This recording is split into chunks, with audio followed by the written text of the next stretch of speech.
Oke. Tes. Selamat. Semoga kedengeran. Kedengeran nggak? Kedengeran? Kayaknya kurang gede dikit. Tes. Oke. Selamat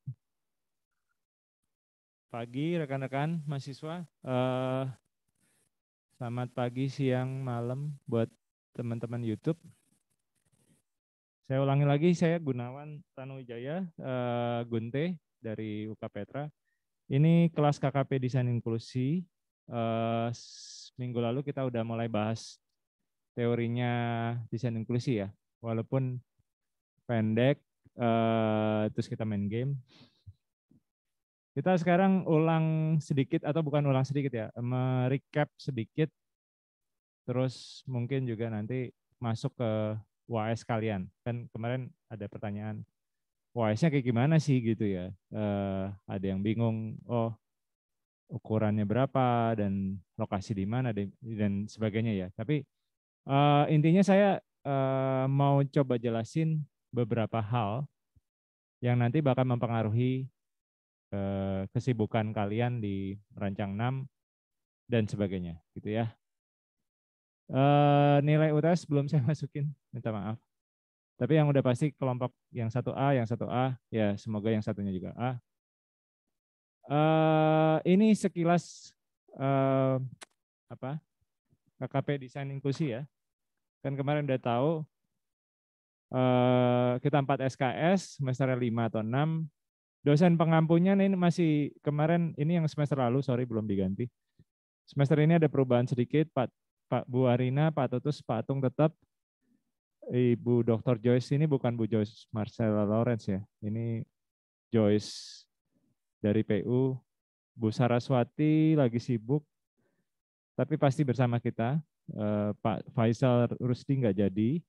Bu Berti ini juga nggak jadi karena atau semester ini belum bicara tentang sekolah di Kupang atau rumah disabilitas, itu masih ditunda karena saya masih memperbaiki S3 saya, gitu ya. Oke, sambil jalan. Mas, udah nggak apa-apa?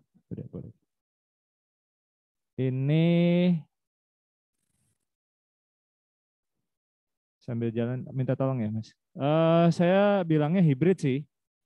Kenapa hibrid? Soalnya dari pengalaman, apalagi merancang 5 ya, kalian sadar pas merancang atau perancang 5, merancang 6 lah, dua-duanya.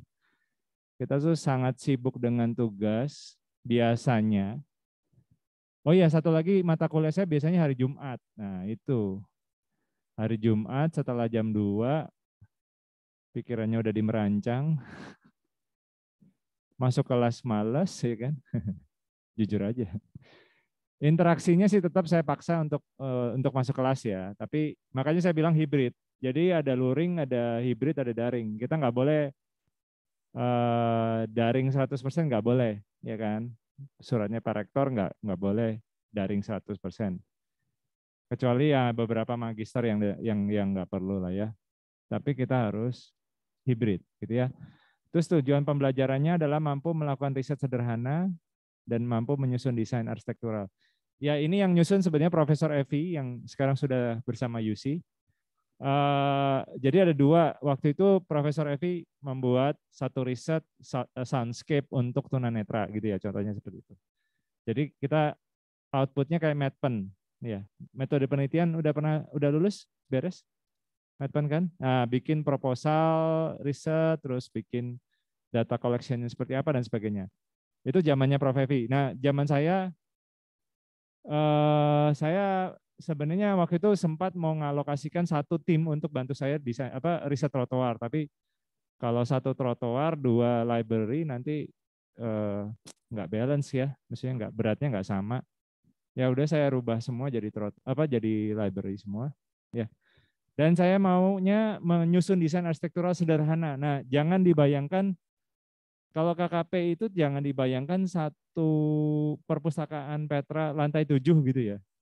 Pernah sih, satu kali pernah kita kayak gitu. Kepaksa kan, bukan terpaksa, karena grand itu permintaannya harus satu lantai, ya, atau bahkan 4 lantai waktu itu. Tapi yang kita desain secara detail yang satu lantai 6. Cuman itu hanya satu kali. Setelah itu saya menyesuaikan skalanya lebih kecil. Ya, gitu. Oke, next. Oh iya, lupa. Sebentar. Sebelum lanjut kita doa dulu deh. Saya lupa. Maaf ya. Sebelum kita lanjut kita doa dulu sebentar. Mari berdoa menurut ya duduk dulu aja. Oke. Take your time. Kalau boleh maskeran nanti ya. Ya. Gak bawa masker. Bentar.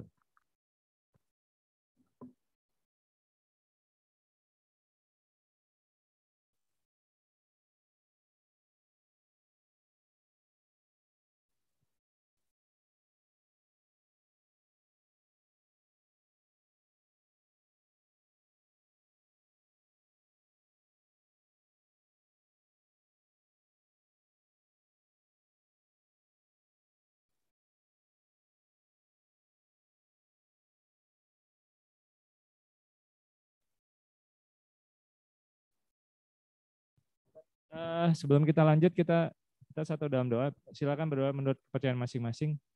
Saya memimpin secara Kristiani.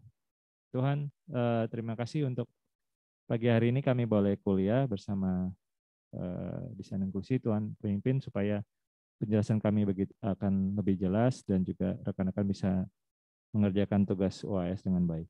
Kami serahkan dalam nama kami berdoa. Amin. Oke,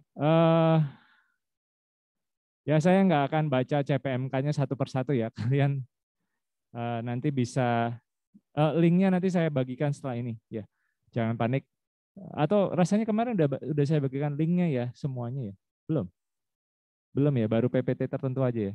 Oh, linknya sama, linknya di situ cuman di dalam ini PPT nomor 1 kalau nggak salah ya.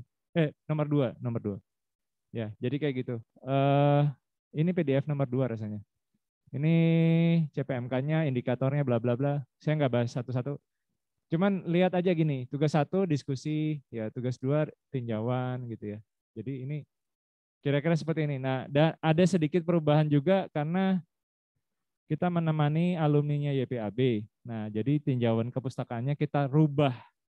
Enak dong, tinjauan kepustakaannya kita rubah. Jadi tugas mengetik. Hehe, enak dong. Ringan ya. Ingat, tapi deadline-nya kita mungkin 1 bulan atau 1 minggu setelah UTS ya. Jadi kita harus. Saya juga belum dapat PPT-nya. Ya, jadi tenang aja. Oke, next.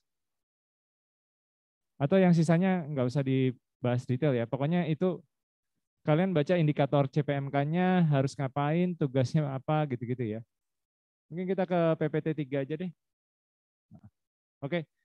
Kemarin kita sudah bahas rumah disabilitas yang kursi roda ya. Ya kan? Saya loncat, mungkin saya review lagi. Yang minggu lalu kita bahas tentang prinsip-prinsip desain arsitektur universal, prinsip desain universal sama prinsip desain inklusif gitu ya. Terus kita bahas satu desain rumah kursi roda gitu ya, yang didesain untuk Pak Syakur yang skala kecil 51 meter persegi. Nah terus saya janji mau bahas rumah ini, tapi belum selesai, kita terus waktunya habis gitu ya. Ya hari ini agak kita panjangin sampai jam 12. Waktu kemarin kan kita ada COVID ya. COVID itu mempengaruhi semua desain kita.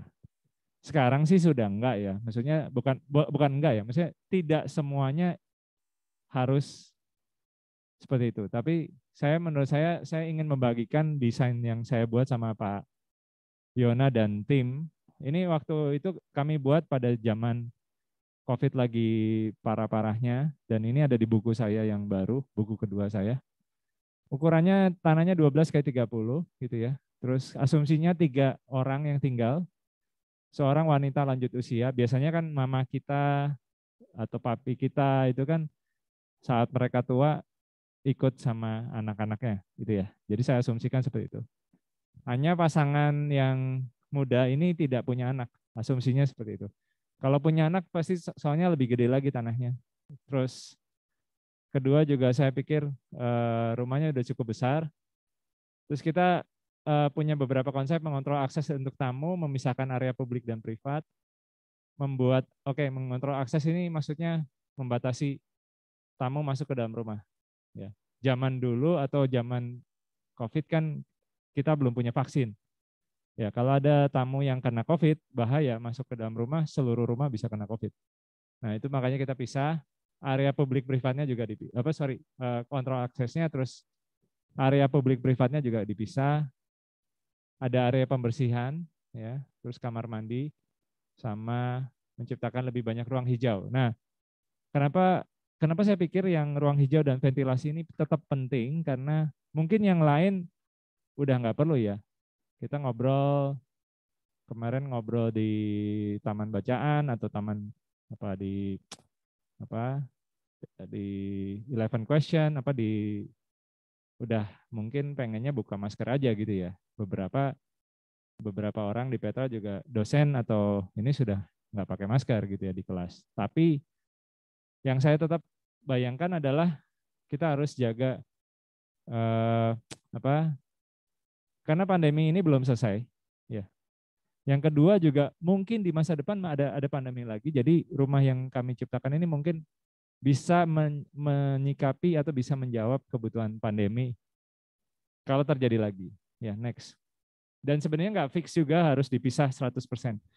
Jadi kita pisah ya. Jadi ada service, ada okupan tuh yang tinggal, guest tuh tamu ya.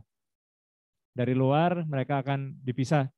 Yang tamu hanya sampai guest room, yang tinggal di rumah dia akan masuk ke ruang ganti dan bathroom. Mas tolong dipanah ya.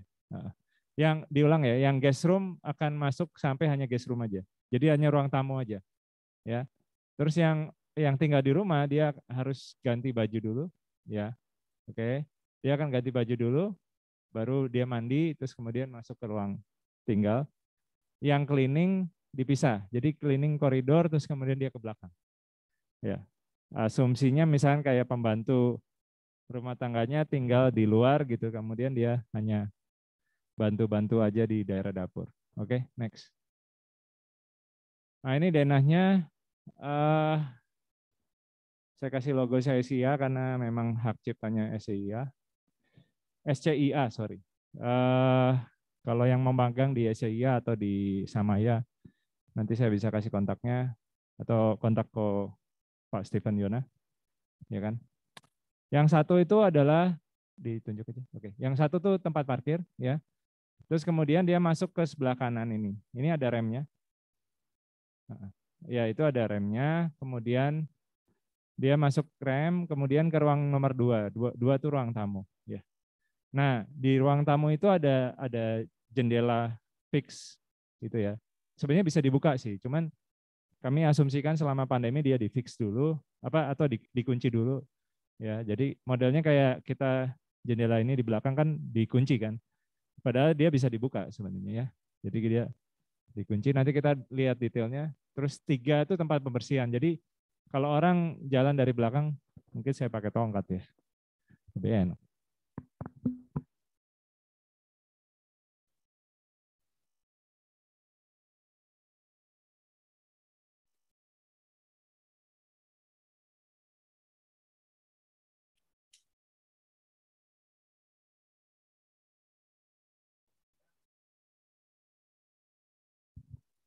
Jadi nomor 3, jadi dari nomor 2 ya, tamunya tamu belok kiri, yang pengguna lain lurus, dia mandi, bersih-bersih di sini kan, baru dia masuk ke 4, ya kan?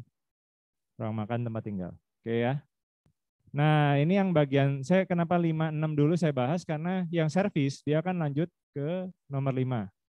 Itu kan ya, dan nomor 6, ya. Oke. Nah, 7 itu adalah ruang untuk ibunya yang lanjut usia dan ada toiletnya sendiri, toilet aksesibel. Ya. Kemudian 8 itu adalah kamar tidur yang untuk anak-anaknya, pasangan suami istri dan kita sediapin juga kamar mandinya. Terus ada tempat wudhu. Kebalik. Sorry. Oh ini nih, kamar mandinya di depan. Sorry. Kamar mandinya di depan, ini adalah ruang sholat musola dan ini ada tempat wudhunya. Asumsinya baratnya di sisi sebelah bawah ya. Maksudnya kiblatnya ke bawah. Terus tamannya kita punya 2 taman, taman utama sama taman samping. Ya, yang menariknya dari gambar ini adalah saya mencoba atau kami mencoba taman itu selalu di mana-mana gitu ya. Dan dia selalu sirkulasi silang. Jadi makanya saya sebenarnya pengennya sih kalau ngajar itu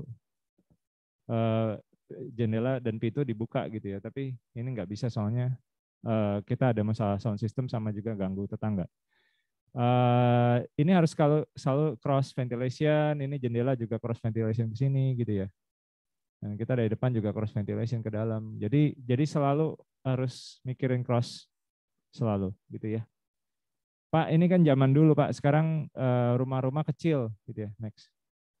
Ya, oke, nggak masalah ya. Kita kan boleh aja ya kita bermimpi punya 250 meter gitu ya. Ini contoh tampaknya. Kalau cantik itu bukan karya saya, karyanya Pak Yona. Saya cuman menampilkan aja. Maksudnya gini, kita konsepnya bareng ya, cuman desainnya saya serahin sama Pak Yona dan tim ya. Ya ini masuk terus seharusnya ini lebih panjang lagi, cuman kayaknya kita nggak siapin buat kemarin kan parkirnya gede banget ya 6 meter kali 2,5 kali 3. Ya kita kasih parkir mobil biasa lah, nggak parkir disabilitas yang penuh. Terus ini remnya yang sebelah kanan masuk ke dalam. Coba next. Nah ini adalah tempat bersih-bersihnya ya. Jadi yang ini harusnya remnya kursi rodanya ada 2 ya. Jadi kursi roda luar sama kursi roda dalam. Ini pura-puranya kalau orang lagi ini kursi rodanya datang ya. 2 gitu. Terus ini adalah tempat-tempat untuk menaruh barang-barang yang dari luar. Ya. Termasuk baju dan sebagainya kotor ditaruh di box-box itu nanti dicuci sama mbaknya di belakang. Next. Nah ini yang kamar tamu yang unik itu yang saya bilang tadi. Jadi kita kasih tempat duduk di depan gitu ya. Terus ada mejanya. Ini ada jendelanya. Nah mereka ya saya memang belum tambahin mic di situ untuk ngobrol atau speaker. Tapi kita bisa ngobrol tanpa interaksi dalam dan luar ya. Jadi yang luar tamu, yang dalam pemilik gitu ya. Ya desainnya saya tadinya maunya malah untuk Pak Yona awalnya saya mintanya kaca sampai bawah. Cuman ya Pak Yona dan tim memikirkan kayaknya kalau nyenek di dalam nyenek yang di luar nyenek juga. Nah, dia mungkin butuh meja ya udah. Gitu ya. Terus ini nanti sorry terakhir. Ini jendelanya nanti suatu saat bisa dibuka. Cuman saat ini karena masa pandemi di lock gitu ya. Gitu. Takutnya ada masalah gitu. Sekalipun orangnya bermasker tapi kan tetap kita mengurangi potensi untuk penyebaran COVID ya. Next. Nah, terus kalau kamar tengahnya yang penting lebar, terus kursi rodanya dia bisa berputar. Ini radius putarnya 1,5 meter. Koridornya 1,2 gitu ya supaya bersih. Di beberapa tempat dia bisa berputar 1,5 meter. Ya. Terus kayak rumah biasa sih kalau daerah ininya. Nah ini terus dia selalu koridornya 1,2 ya. Jadi dibuat lebih lebar. Terus kita minimalkan perubahan level ya dari ruang-ruang ini nggak terlalu banyak perubahan level, cuman 1-3 cm. Next. Oke, bisa kembali ke ini aja. Atau sampai situ dulu, ada pertanyaan nggak kira-kira? Kok rumahnya aneh Pak gitu. Ruang tamu dipisah gitu ya. Banyak kan taman. Sekarang kan modelnya rumah-rumah itu cuman 50 atau 70 meter, 2 lantai mezanin biasanya gitu-gitu ya. Tanahnya dikecilin, ventilasi hanya di depan gitu kan. Kalian sadar nggak sih sebenarnya kalau kita jadi arsitek ya, orang itu harus bisa nyaman di rumah itu dengan baik gitu ya. Jadi ya saya tahu ini ideal banget gitu ya. nggak bisa kita coba terapkan karena mahal sekali. Mungkin saya juga kalau punya dana atau saya nggak akan bisa beli rumah sebesar ini gitu ya. Ini bisa jadi 4M sendiri jangan-jangan. Tapi yang jadi masalah kan kita harus nunjukin kalau COVID rumahnya jadi seperti apa sih gitu kan. Dan satu lagi juga, oh ya kenapa kamar kamar mandinya pisah ya, kan bisa lebih hemat kamar mandi satu aja di tengah gitu ya. Dengan COVID ya, kalau satu neneknya itu kena COVID misalkan, yang pasangannya nanti bahaya dong kena COVID juga kalau kamar mandinya jadi satu gitu. Ya kamar mandinya ada 3, satu di samping atau satu di depan untuk tamu dan itu satu di belakang untuk penghuni satu, yang satu lagi untuk penghuni 2 dan 3. Memang belum ideal 100% ya. Ini waktu itu SCIA sama saya mepet banget. Kita harus publish buku. Pak WR3 tahu kan? Pak Dr. Rudi. Dulu masih dekan FTSP, jadi kita harus di-push dalam 5 bulan harus publish buku. Jadi ini nggak ideal banget juga. Tapi kami mencoba menerapkan workshopnya inklusi ke staffnya SCIA. Jadi teman-teman SCIA juga, atau saya sebutnya Samaya aja deh ya, karena resminya mereka Samaya kontraktor ya, design and build. Jadi di Samaya itu kita workshop bareng lah gitu. Oke, ada pertanyaan? Clear? Masih bingung atau masih ngantuk atau masih lapar? Kan udah setengah jam loh tadi untuk sarapan. Atau lemas karena merancang 6 mau eval. Oke, kita lanjut ke PDF JPEG melihat itu, Mas. Ini terkait UAS kalian ya. Mungkin kalian kan bertanya-tanya, Pak, saya ngerancang library seperti apa gitu ya. Saya perpustakaan seperti apa. Ini bukan contoh yang kalian akan lakukan, bukan ya. Yang ini adalah contoh project tahun 2016. 2016 sampai 2017 ya. Jadi Juli 2016 atau Oktober 2016 sampai Agustus 2017. Ini adalah penyempurnaan aksesibilitas perpustakaan UK Petra yang lantai 7 sekarang didesain, itu bukan desain ini loh ya. Jadi saya disclaimer dulu. Ini kami desainnya hanya lantai 6 aja gitu ya. Yang lantai 7 itu desainnya Bu Dr. Yusita dan tim yang saat ini. Tapi dulu beliau ikut dalam riset kami juga, atau beliau memimpin riset kami juga. Next. Ya, jadi secara umum kita sudah masuk QS, terus kita caring learning zone, ya kita mau bikin caring learning zone, jadi kita mau mencoba desain library yang lebih inklusif. Yang 2 foto di atas ini bukan fotonya Petra, ini fotonya QUT. Saya masukin aja supaya asik ya. Kan beda dong, kalau foto library di luar negeri, wih keren, warnanya warna-warni genjreng. Terus itu ada beberapa tempat kolaborasi atau kolaboratif zone gitu ya. Yang di bawah, sorry, yang paling atas Mas, boleh. Ini sebenarnya waiting area atau collaborative zone di lantai bawah. Kemudian yang kedua coba. Yang ini adalah meeting area atau meeting zone sama wayfinding tangganya tuh jelas banget karena wayfindingnya menarik banget ya. Langit-langitnya genjreng gitu ya. Ini library yang ini yang library kita ya, tahu kan? Siapa yang udah pernah main ke lantai 7? Kafenya gratis? Belum pernah? Arsitek ini selalu studio, kelas, rumah. Ya. Nggak pernah ke perpus. Hah? Kenapa? Hah? Nggak menarik ya perpus ya? Pernah? Lantai 7-nya gimana? Bisa maju sebentar. Ya, gedung W yang lantai 7 kan udah di redesign baru. Kemarin kita pergi sih masih renovasi gitu Pak. Belum, yang sekarang belum lagi. Ya, nanti suatu saat kita usahakan kelas kita bukan bolos ya, tapi kita ajak ke sana. Kita nggak Zoom, tapi kita ajak ke sana. Sayangnya saya belum bisa mengundang Ko Eka dulu karena ya masih proses pelaporan dulu ya. Nanti mungkin 2 minggu lagi kita bisa mengundang Pak Eka sekalian ke sana. Terus next. Ya ini kalian udah tahu lah ya, saya nggak usah cerita lagi ya.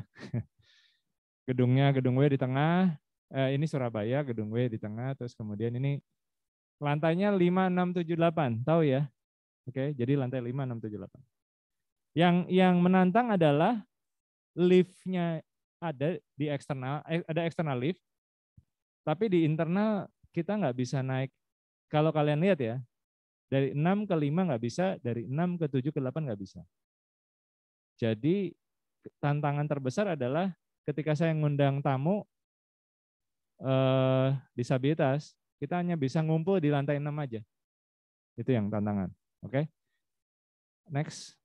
Nah, ini yang kita lakukan. Kita wawancara dan diskusi kelompok fokus. Wawancaranya kemarin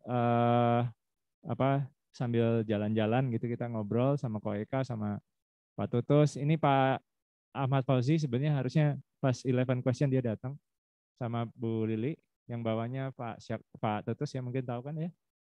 Yang paling bawah ini Pak Syakur. Oke.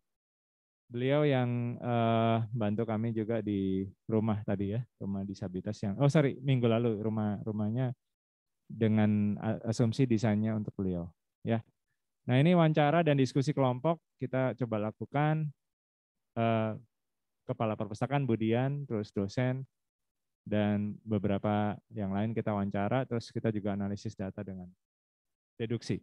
Oke. Next. Ini langkah-langkahnya kira-kira nanti ada di paper. Sebenarnya setiap kali kita bikin SL, itu pasti saya ada 1 grup atau 2 grup yang bikin apres. Jadi ini papernya yang apres. Ya. Yang kita lakukan adalah pemetaan pengguna. Jadi kita mempertanyakan siapa aja yang datang ya. Ternyata kalau disabilitas hampir nggak ada. Kita jarang sekali ketemu disabilitas di Petra. Ya. Aaron udah ngantuk nih.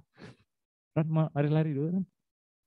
Oke, hampir semua nggak ada disabilitas yang jadi pura-pura atau bukan pura-pura ya.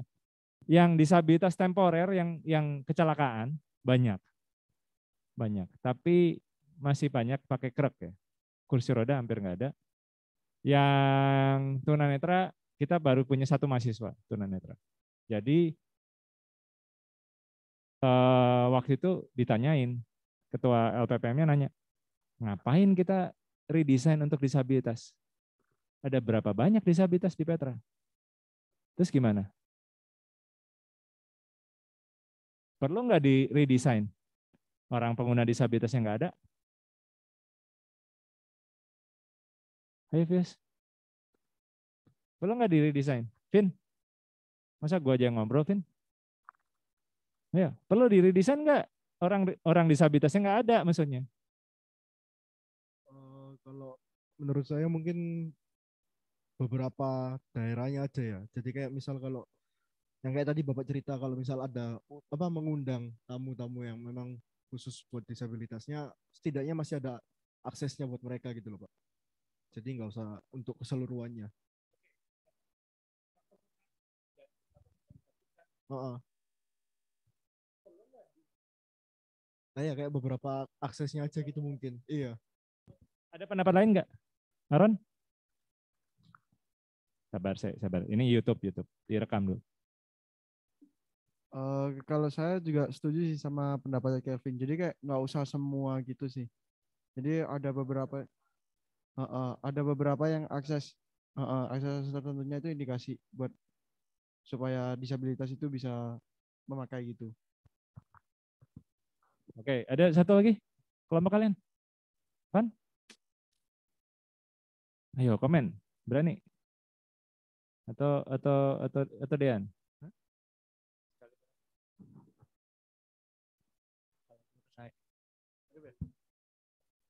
Kalau menurut saya sih nggak perlu diapa-apain ya Pak untuk jaga-jaga kan nggak tahu seberapa banyak disabilitasnya tuh. Mungkin sedikit, mungkin banyak, kan kita juga nggak bakal tahu ke depannya. Jadi ada perbedaan pendapat sedikit ya. Dean masih bilang, kan kita nggak tahu ya, nanti suatu saat ada kecelakaan besar atau apa, jadi banyak penggunanya ya. Yang real aja, contohnya adalah dosen arsitektur. Berapa banyak dosen arsitektur yang di atas 60 tahun? Tahu? Dosen arsitektur Petra? Iya mas. Tutormu yang udah 60 tahun. Siapa? Ya jangan nyebut nama lah. Maksudnya ada berapa banyak kira-kira? Kira-kira gini lah ya. Kira-kira gini ya. Saya nyebut nama untuk membayangkan ya. Paling senior Pak Adi Cipto. Ya, paling muda Pak Wira gitu ya. Oke, kira-kira sampai situ ya. Oke. Kira-kira aja feeling ya, feeling. Ya sampai Bu Lili gitu atau Bu Joyce? Yang pensiun terakhir ya, kira-kira gitu ya. Nah, kira-kira berapa persen antara Pak Adi Cipto sampai Bu Joyce ya yang usianya di atas 60? Atau berapa banyak sih kira-kira? Kira-kira tebak aja.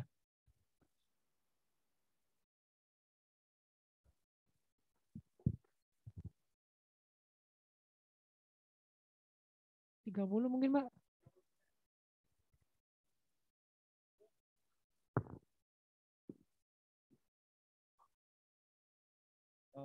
Mungkin 50%-an. Tebak. Tebak aja.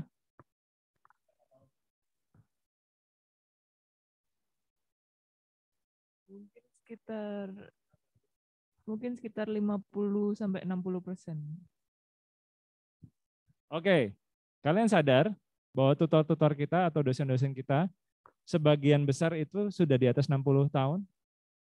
Kalau ini bicara kalau mereka mau cari literatur. Terus mereka ke perpus. Terus mereka naik tangga dari lantai 5, naik 6, turun ke bawah 5, 6, turun ke, naik ke atas 7, 8. Apa nggak sama dengan teman-teman disabilitas yang saya, ya ini kan refleksi teman-teman disabilitas ya, maksudnya apa nggak sama aja sama mereka? Gimana? Terus yang saya cerita kemarin, misalkan cecenya Clara atau siapalah ya, ibu hamil, ya kan? Punya cece. Siapa yang punya cece? Nah, benar, berarti feeling saya benar. Atau suatu saat kan pasti kalian yang cewek-cewek hamil kan ya? Nah, terus kalau hamil terus naik tangga, naik turun gitu. Saya pernah nyoba, saya menyiksa istri saya sih.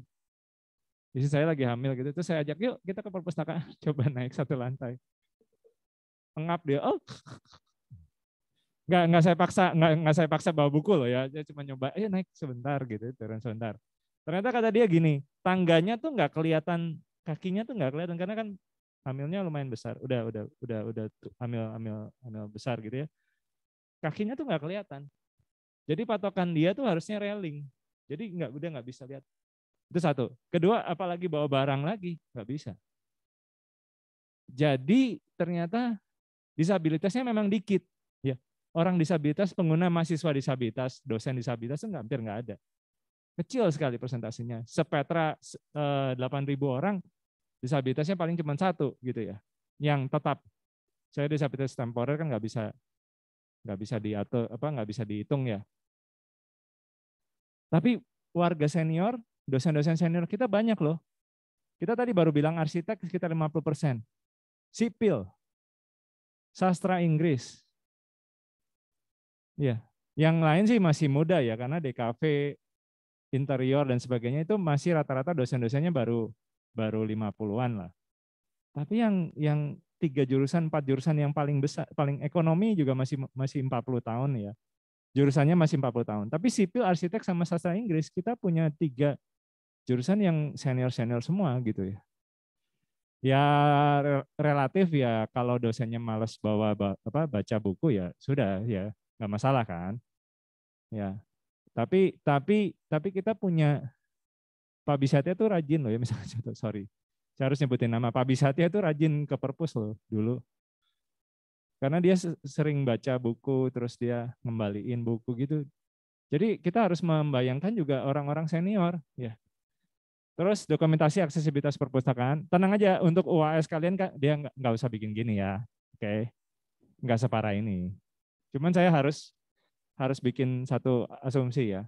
Kita harus bikin asumsi, terus pelatihan kepekaan. Pelatihan kepekaan itu mirip-mirip yang kayak kemarin cara nuntun, menjelaskan dan sebagainya, tapi juga untuk melayani. Misalkan di perpustakaan, ya kita pelayanannya gimana. Next.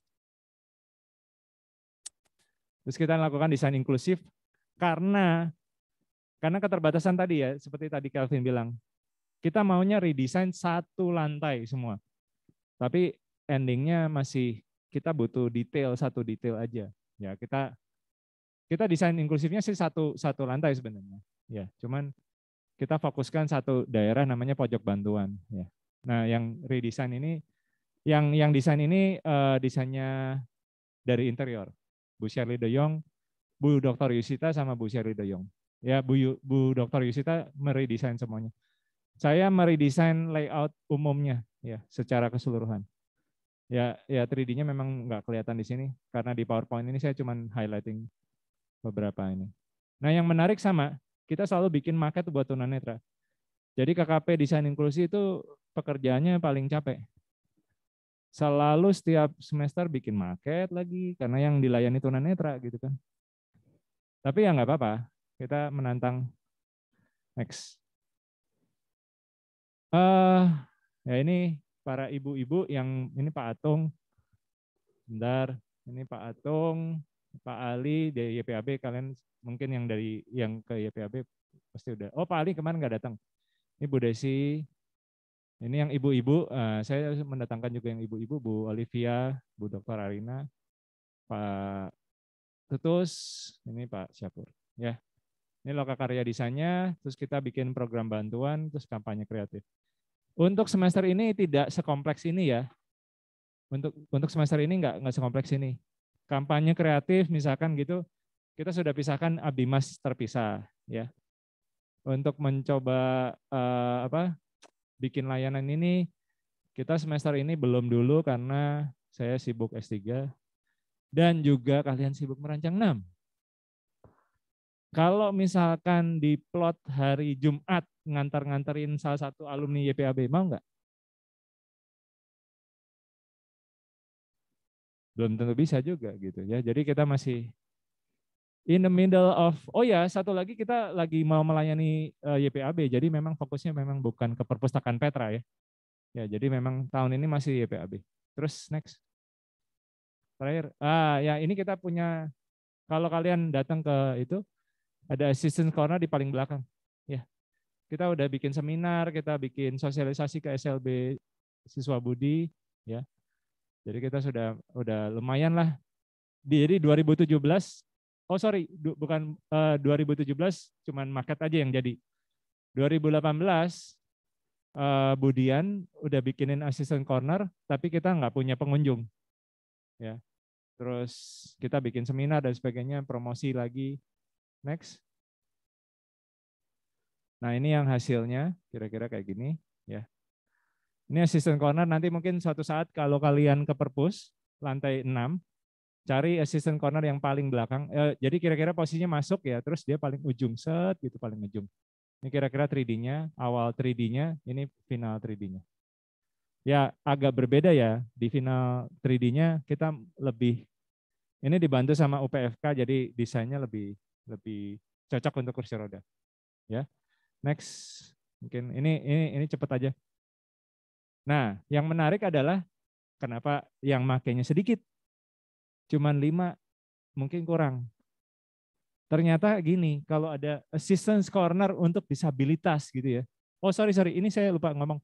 Ini komputernya bukan komputer biasa ya. Ini ada komputer, ada software NVDA. NVDA itu adalah pembaca layar. Jadi nanti bisa ngomong kalau itu pakai headset ya atau pakai ear plug gitu. Nanti bisa ngomong. Misalnya contohnya gini. Saat ini lebih dari 5 penyandang disabilitas netra, disabilitas fisik gitu. Jadi nanti dia ngomong, dia bacain. Ya. Syaratnya PowerPoint atau Word ini apa? Filenya itu ada di dalam Word. Jadi dalam bentuk TXT, bukan image. Ya. Oke. Sayangnya masih sedikit. Kenapa? Karena jadi kalau Anda datang ke corner itu terus dibilang, "Oh, berarti Anda disabilitas dong." Jadi yang disabilitas makin terpojok gitu ya. Saya mengundang teman-teman mahasiswa, ya sorry saya nggak bisa sebutin jurusannya, tapi saya pernah lihat dan dia pernah ada di mata kuliah saya juga di DMU. Jalannya susah. Menurut saya dia sudah termasuk cerebral palsy. Cuman dia nggak mau datang karena takut dicap sebagai disabilitas, terus makin dimarginalkan, makin didiskriminasi sama temennya. Ya, oke. Nah itu ternyata desain kami juga ada masalah. Next. Ini contoh aja 3D-nya. Mungkin saya nggak bahas detail ya, tapi lumayan lah. Ini bukan karya kalian. Ini 3D profesional. Next, turun mungkin. Nah, mungkin yang menarik ini aja terakhir. Ini dia ada guiding pad, ya kan? Ada brailing di signage ini, ya kan? Terus juga ada signage yang biasa untuk orang-orang awas, ya. Jadi kita harus selalu memikirkan seluruh pengguna, bukan hanya pengguna disabilitas, ya. Dan koridornya dilebarin, ya kan? Jadi koridornya bisa dipakai buat sirkulasi yang lebih nyaman. Memang 1 meter sih, harusnya memang 1,5 sampai 2, tapi kita nggak cukup space-nya. Jadi kita clear 1,2, sorry, clear-nya 1,2 ya, supaya dia bisa rotasi, bisa masuk. Cuman di rotasinya di ujung balik lagi gitu ya. Oke, sampai situ dulu. Ini yang PowerPoint yang konsep sudah selesai sih. Saya mau bahas tentang refleksi sama OAS kita. Ya, mungkin itu. Ada pertanyaan mungkin? Masa Pak Gunte aja ngomong. Ayo poin tambahan, ayo next. Yang udah A mau dapat A+ gitu kan. Yang belum A, ayo mau nanya, monggo. Ada pertanyaan? Kalau nggak ada pertanyaan saya tunjuk loh. Steph? Nggak ada. Ivana. Atau gini lah. Kemarin Stefani sama Ivana, bukan saya memaksa mereka itu. Bukan saya memaksa Abi, Mas. Pas kebenaran mereka ikutan Abi, Mas ya. Bisa cerita sedikit nggak? Membantu teman-teman warga marginal, ya kan? TBM itu ada di kawasan, kalian pernah tahu kawasan Doli atau orang Surabaya berapa? Bukan orang Surabaya. 1, 2. Dian? Bukan. Jadi cuma 2 orang Surabaya. Kalian tahu kawasan Doli nggak? Pernah dengar nggak kawasan Doli? Pernah? Pernah jadi konsumen? Enggak, gue ya. Udah tahu ya kawasan Doli ya? Guyon. Kawasan Doli tahu ya? Nah, kawasan Doli itu adalah lokalisasi terbesar se-Asia Tenggara katanya. 2000 lebih. Ya, pokoknya gitu-gitulah ya, nggak baik. Terus ditutup tahun 2016 ya. Nah, Pemda sama Petra ada 5 universitas lain lah sebenarnya. Kita mau bikin aktivitas menghidupkan kembali secara ekonomi, lingkungan, sosial dan sebagainya. Nah, saya dengan Budian, dengan ada dosen lagi dari satu di akuntansi, satu lagi dari PGSD, kita bikin program Abdimas sosialisasi rumah sehat, akuntansi, matematika, sama ini. Yang menarik adalah menurut saya kita menghidupkan library-nya, kita menghidupkan taman bacaan masyarakat ya, kita mendampingi taman bacaan masyarakat. Mungkin bisa sharing 1 menit aja deh. Kira-kira kegiatannya asiknya di mana sih? Yuk, ayo, Steph. Kemarin itu waktu di Taman Bacaan Masyarakat itu yang datang itu anak-anaknya itu nggak cuman yang sudah besar-besar umur SD kelas 4-5, tapi juga ada yang masih kecil. Kemarin tuh ada yang masih kelas 1 SD, bahkan lebih kecil dari itu. Jadi kemarin tuh harus ada separasi kegiatan untuk yang Ivana dan teman-teman itu membuat maket Kota Surabaya dengan teman-teman yang lebih besar, sedangkan saya sendiri bermain dengan anak-anak yang lebih kecil untuk membuat origami, mewarnai dan lain-lain.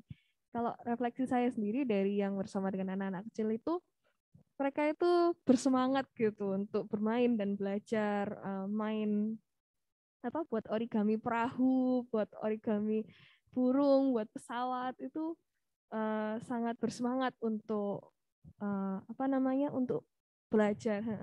Sama kayak kalau tentang minat bacanya itu ada dari yang saya main itu mereka juga kayak perhatian gitu, kayak ada booklet instruksinya itu dia baca sendiri gitu, terus lihat YouTube tutorialnya juga kayak dia tuh semangat gitu buat belajar, jadi lucu.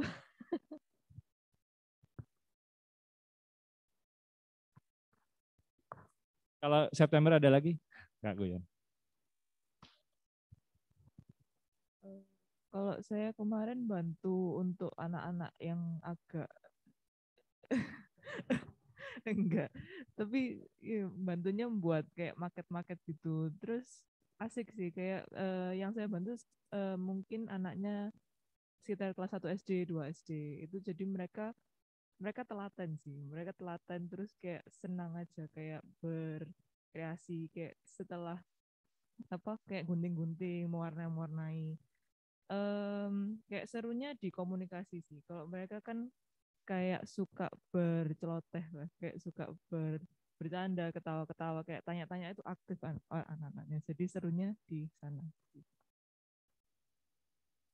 Ya mungkin saya tambahin, bukan mempromosikan kegiatan saya yang asik itu, tapi kadang-kadang kita bisa melihat ternyata library itu butuh isian gitu loh ya. Bukan hanya butuh desain yang cantik seperti yang saya buat ini.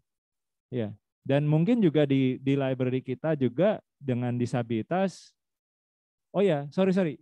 Nanti UAS kita redesign library buat disabilitas atau yang inklusif lah ya. Saya masih membebaskan. Tapi mungkin satu di EPAB, satu mungkin di Doli mungkin atau satu di komunitas gitu ya. Yang satu lagi mau dipindah di taman boleh atau di mana kalau ada usulan ya. Oke. Mungkin itu dulu ya. Oke, itu dulu aja dulu. Nah, refleksi dulu sebentar. Kembali ke refleksi. Beberapa minggu yang lalu saya sebenarnya sudah minta kalian untuk bikin refleksi ya. Cuman bisa tolong? Ya, oke. Ini adalah panduan refleksi yang ada ya. Jadi apakah kegiatan yang Anda lakukan, kendalanya apa? Kalau kegiatan nanti kan ada di website saya ya, mungkin nanti saya chat aja. Yang Anda isi dulu mungkin ini dulu aja, A4 ya. Bagaimana, Mas tolong digeser. Di scroll ke bawah bisa nggak? Oke. Bagaimana perasaan Anda dan apa yang hasil dari simulasi sebagai tunanetra yang di gedung ABC? Gedung B terus kita jalan ke kolam jodoh. Ya, ikut semua kan? Ada yang nggak ikut? Dean. Oke. Apa-apa nanti kita ganti Dean dengan video ya. Nanti kita kasih video, Dean harus mereview sama aja. Ya, kira-kira perasaan dan apa masukan ya. Simple aja kok. Nanti saya kasih contohnya. Sorry. Ya, perasaannya misalkan perasaan saya takut. Ya, terus saya apa yang saya refleksikan gitu ya. Kalau buat yang nggak ikut nanti kita ganti videonya misalkan tentang Pak Tutus atau di mana nanti dibahas saja sebisanya ya. Oke. Terus apa hasil diskusi dengan narasumber disabilitas? Nah, ini kemarin kita kan UTS-nya sudah yang di sana. Yang kalian yang 11 question nggak banyak ngobrol ya kan? Yang kalian belum ya. Jadi nanti hasil diskusinya mungkin kita juga buat yang tugas 2 ini di minggu-minggu akhir Maret ya atau di April ya. Gak apa-apa diskusinya nanti bisa jadi sama Pak Eka ya. Terus ini yang penting mungkin A4 sama A6 dulu ya. A4 sama A6 dulu. Apakah masalah umum disabilitas netra menurut kalian? Ya. apa sih masalahnya gitu kira-kira. Ya, yang kita bahas kenapa disabilitas netra dulu. Karena masalahnya kita kemarin simulasi jadi netra gitu kan. Terus kemarin nemenin mayoritas netra gitu kan. Terus buat kalian yang belum ketemu disabilitas netra, nanti saya ngasih kontaknya Galen, bisa mau ikut saya. Tapi saya tidak bisa menyebutkan di formal ya. Nanti kita bahas. Oke? Nah, terus turun. Oh, jangan cepet. Oke. Nah, naik sedikit. Oke. Oh, rada error ya. Turun nggak bisa. Oke, stop.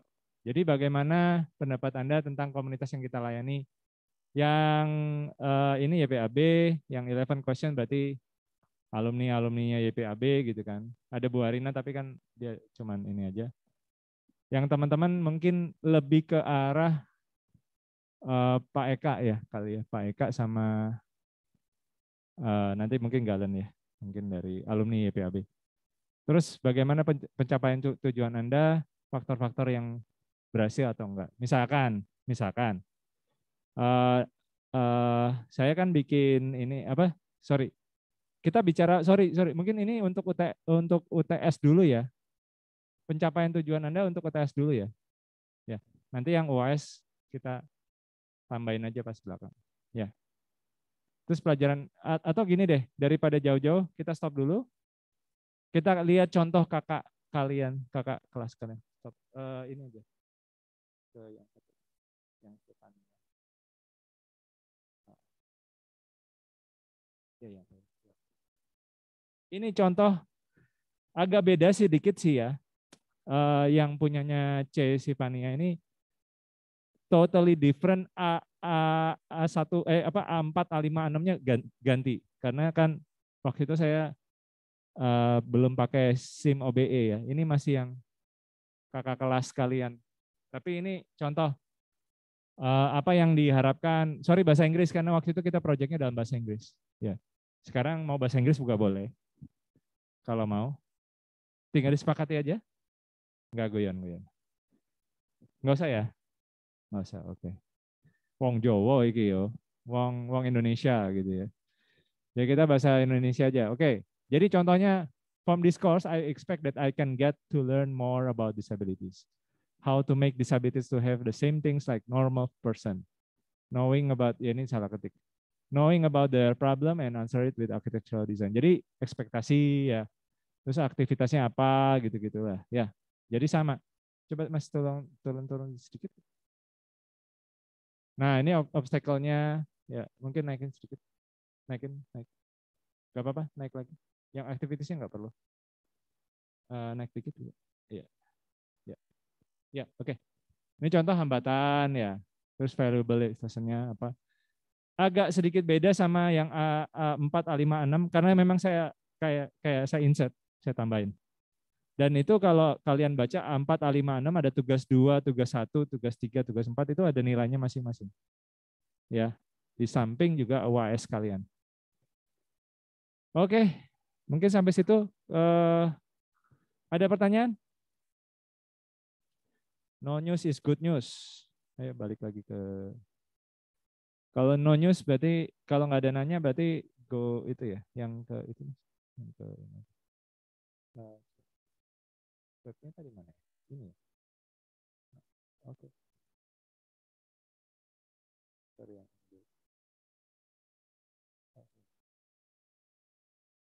Oke, ya. Untuk UAS, kemarin nanya mulu ya, gue lagi pusing.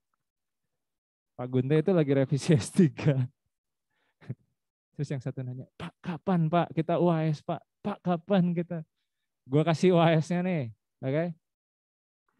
Jadi meredesign 20 feet shipping container standard, ya kayak gitu ya. Nanti linknya saya kasih setelah ini aja, santai aja.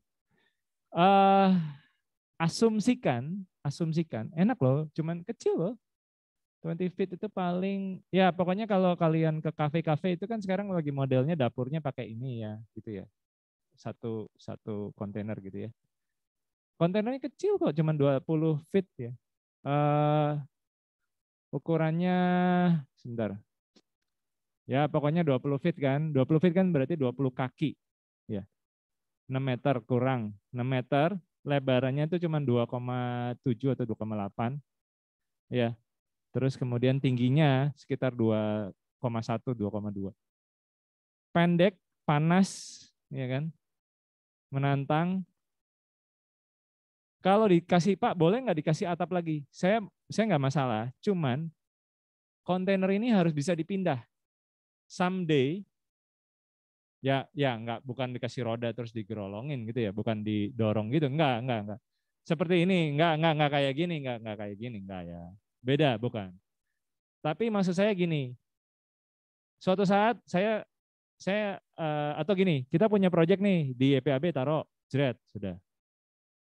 Ya, udah mau disumbangi YPAB. Oke.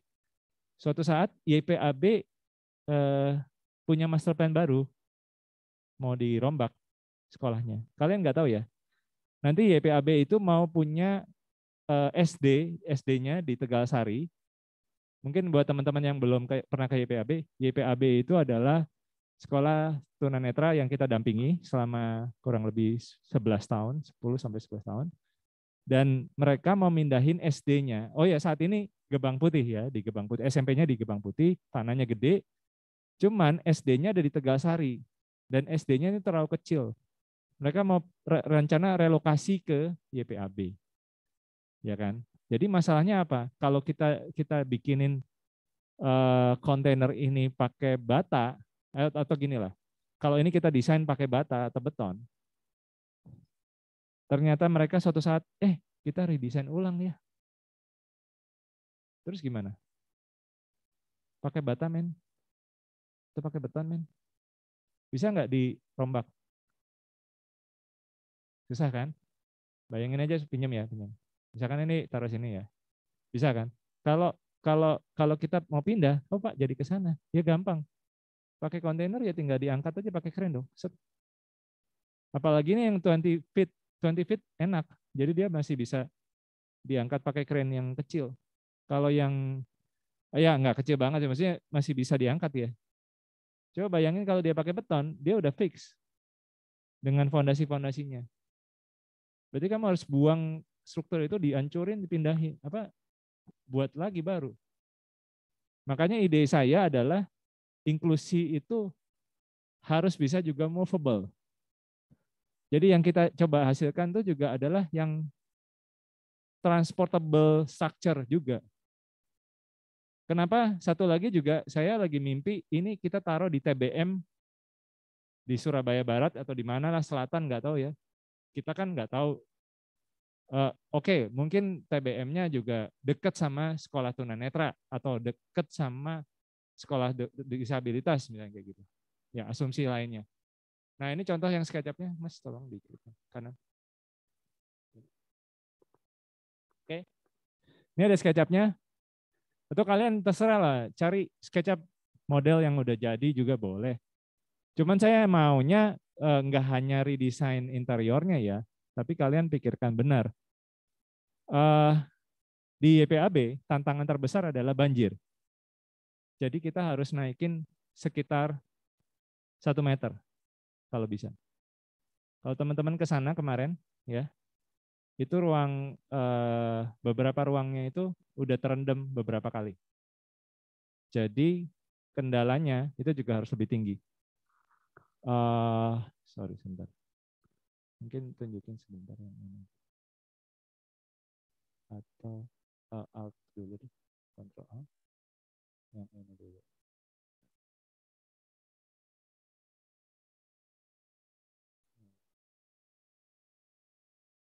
Yang ini bisa dibuka.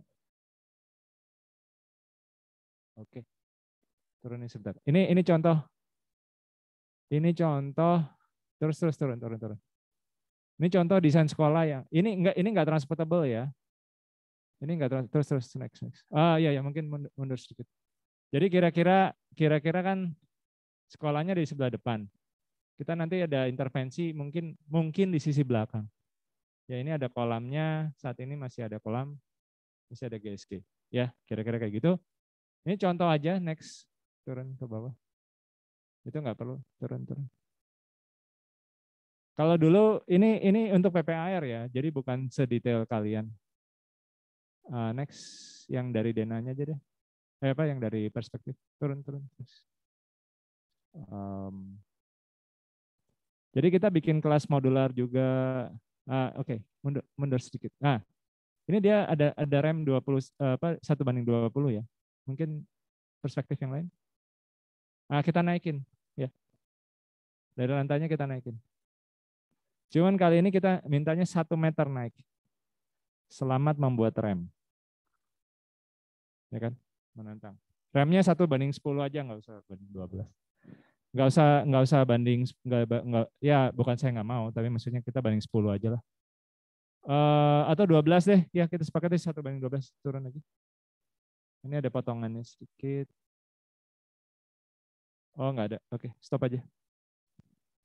Nah pokoknya kira-kira kayak gitu ya. Jadi tapi dari kontainer. Atap itu Pak mau saya kasih supaya nggak panas, misalnya dikasih gini, boleh. Cuman atap ini harus bisa dilipat set gitu. Jadi dia nggak ganggu ketika dipindahin pakai kren tuh nggak sulit gitu. Sosoran sementara dia anggap aja ya bisa ditempel atau bisa dilipat lah. Kayak apa? Ya kayak atap kanopi gitu ya. Kayak kanopinya Petra di depan kan bisa dilipat gitu. Atau kayak payung gitu ya, jadi bisa buka terus bisa tutup. Oke, ada pertanyaan? Sudah kok. Udah jam 11:30. Udah ya? Mungkin difoto lagi, tadi dia belum datang. Difoto lagi. Tadi dia-nya belum datang. Oke, ada pertanyaan? Ini kita sudah berakhir. Belum. Masih sejam lagi. Kita kuliah lagi yuk. Ayo, terakhir pertanyaan nih sebelum kita pulang. Saya juga masih mabok dengan LPJ, laporan keuangan, laporan. Oh iya, satu lagi mungkin terakhir gini. Jadi saya terbuka loh ya, dari kalian misalkan, Pak saya mau aktif berprestasi, Pak saya mau aktif berprestasi dan sebagainya. Cuman saran saya jangan lewat dari semester 7. Maksudnya bilangnya, Pak saya mau aktif berprestasi, itu di akhir semester 7, wah nggak bisa. Ya, bahkan kalau bisa Juni ini, oh ya kalian lagi ke Bangkok ya, repot. I don't know, maybe it's too hard. Siapa yang udah masukin PKM? Udah, Ivana sudah? Nggak apa-apa, nggak usah malu-malu kok. Berarti kalian udah nggak perlu, ya sudah. Selamat. Sudah upload di itu? Sudah dapat nilai ininya, akpresnya? Dikejar ya, dikejar. Karena kalau cuma diupload doang, harus diproses ke Bu Feni dan sebagainya. Oke. Mungkin saya jelasin terakhir aja sedikit. Aktif berprestasi artinya apa sih? Kalian itu mengumpulkan sekian nilai SKKK gitu ya. Saya lupa ada. Nanti saya kasih linknya lagi ya. Nah dari situ kalian juga harus menulis karya tulis. Nah kita kan udah capek-capek ya kemarin ya. Untuk bikin, nanti maksudnya kita kan capek-capek bikin UAS-nya. Atau kalian kemarin kan udah membantu workshop-nya di YPAB dan sebagainya gitu-gitulah. Nah itu kan tinggal bisa disalurkan jadi karya tulis. Sayangnya alatnya itu udah dipegang sama Kristoforus sih. Jadi kayaknya lebih baik yang library aja. Ya, yang library ini kan desainnya kalian masing-masing. Yang belum akpres gitu. Cuman yang akpres itu tetap masih harus memenuhi nilai SKKK yang lain loh ya. Saya nggak akan bisa memberikan, Pak bantuin dong SKK penalaran supaya bisa memenuhi, ya nggak bisa. Saya hanya bisa mengubah karya tulis kalian ini, karya UAS kalian ini menjadi karya tulis membantu kalian, dan kalian juga harus usaha ya, tetap harus bikin supply. Mungkin nggak usah nulis terlalu banyak, tapi supply gambar kayak gini ya. Ini kan harus, saya kan nggak mungkin bikin 3D semuanya. Ya, oke. Ya harapan saya ya kalian pikir-pikir, tapi kalau mau akpres ya mulai 2 minggu lagi harus ngasih tahu saya. Ngasih tahu aja. Kalau kalian bilang, Pak mulainya bulan Mei, ya nggak apa-apa. Saya juga kan masih pusing sama S3 saya. Ya kan. Cuman nggak bisa lewat sampai akhir semester 7, nggak bisa. Jadi harus di semester 6 ini kalau bisa supaya kita publishnya semester 7. Masih ada Christophorus sama tim, Christophorus, Adrian sama Samuel yang bersama saya juga yang mau bikin akpres, tapi mereka juga belum selesai papernya. Jadi perkiraan kami sekitar Agustus itu kita publish. Atau Agustus kita submit, Agustus kita submit, publishnya mungkin Oktober mungkin. Jadi kita nggak lewat dari Desember ya. Jadi